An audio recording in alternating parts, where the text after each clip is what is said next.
Hey everyone, welcome back to First Things First. It's good to be with you. I hope God is blessing you with His Word. I hope you're hearing from God. I hope God is speaking to you as you hear His Word, speaking those words of life and speaking direction to you as well.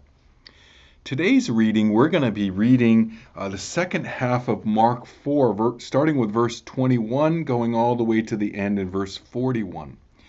And here we're going to encounter some parables again. We're going to encounter the parable of the lamp under the basket, and then two parables about the kingdom and how it grows, the seed growing and the parable of the mustard seed. Then it's going to end with Jesus calming the storm. You know, as I look at this story, I'm really struck. You've heard me talk about this before of Jesus calming the storm. And I love where it says that he is sleeping in the front of the boat. And as we think of the storms we have in life, and especially when we're reading God's word, sometimes it's good to just say, God, I'm going through a storm. God, would you stop the storm? Or God, would you help me to nap with you in the front of the boat and be okay with you in the storm?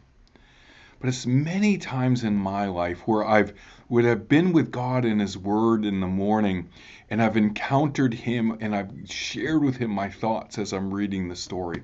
And so I invite you, if you're going through a storm in life, bring it to Him in prayer.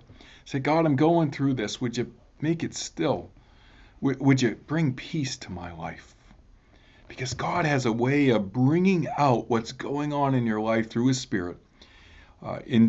From His Word, and so I pray that you'd respond to it in prayer, asking, or maybe you know of someone else that needs to hear from this, and so ask God about that as well. Hey, have a good time reading, and I look forward to hearing from you and all that God's doing. Bye.